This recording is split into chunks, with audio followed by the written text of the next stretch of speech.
Shalom Ubracha, nous poursuivons aujourd'hui avec la 7e Mishnah du 3e Perek de Masechet Eruvin.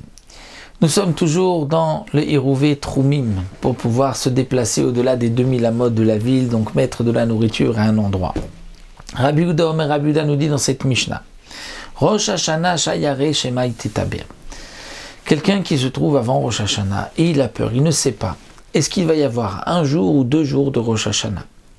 Peut-être que le Beddin va faire 2 jours de Rosh Hashanah, que on va considérer le mois de Elul un mois de 30 jours, et ensuite fixer Rosh Hashanah le 31e jour. À l'époque où on fixait le Rosh Chodesh, le début du mois, donc Rosh Hashanah aussi par rapport à la lune, c'était possible que Rosh Hashanah ne soit pas le 30e jour du mois de Elul, que le mois de Elul soit un mois plein de 30 jours et que Rosh Hashanah soit le 31e jour. Donc dit Rabbi Yehuda, celui qui a peur, il ne sait pas est-ce que Rosh Hashanah va être 1 jour ou 2 jours. Peut-être que les Chachamim vont fixer Rosh Hashanah le 2e jour, il va y avoir 2 jours puisque c'était le seul Yom Tov qui même à l'époque du Beth Amikdash, au Beth Amikdash à Yerushalayim, pouvait être 2 jours de Kodesh. Alors qu'est-ce qu'il va faire? Ma'arev Adam Shni Eruvim. Un homme peut mettre 2 Eruvim et les poser veille de Yom Tov, un ici et un de l'autre côté, donc un à l'est, un à l'ouest. Il peut mettre 2 Eruvim, il va dire comme ça, Eruvi Barishon. Donc mon Eruv c'est pour le premier jour, la Mizrach à l'est, Bacheni le 2e jour, ça sera la Maharav à l'ouest. Ou bien Barishon, la Maharav, Bacheni, Mizrach, le contraire, le premier jour c'est à l'ouest et le 2e jour à l'est. Ou bien il pourra dire Eruvi Barishon, Bacheni Kibneiri, mon Eruv c'est que le premier jour, le 2e jour je suis comme les habitants de ma ville, ou le contraire.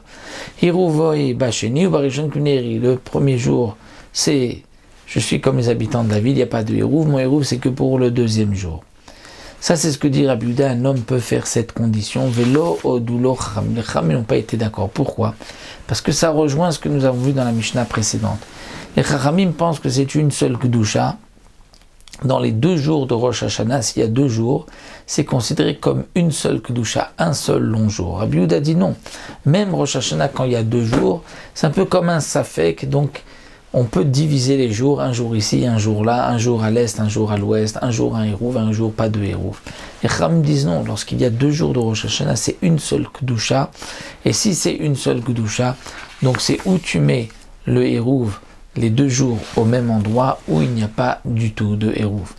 Donc voilà pour cette Mishnah, qui est effectivement donc un peu courte.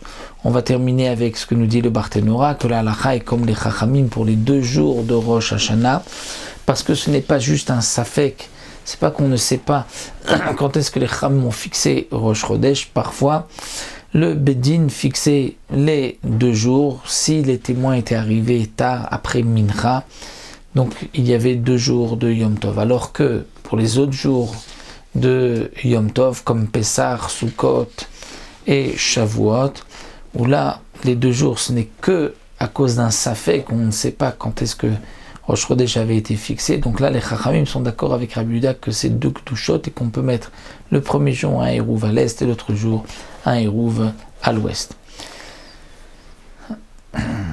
Donc les Chachamim ici sont Rabbi aussi, précise Tana, le Barthénora. Donc voilà, nous avons terminé cette Mishnah, on se retrouvera pour les 2 dernières Mishnayot pour terminer le 3e Perek.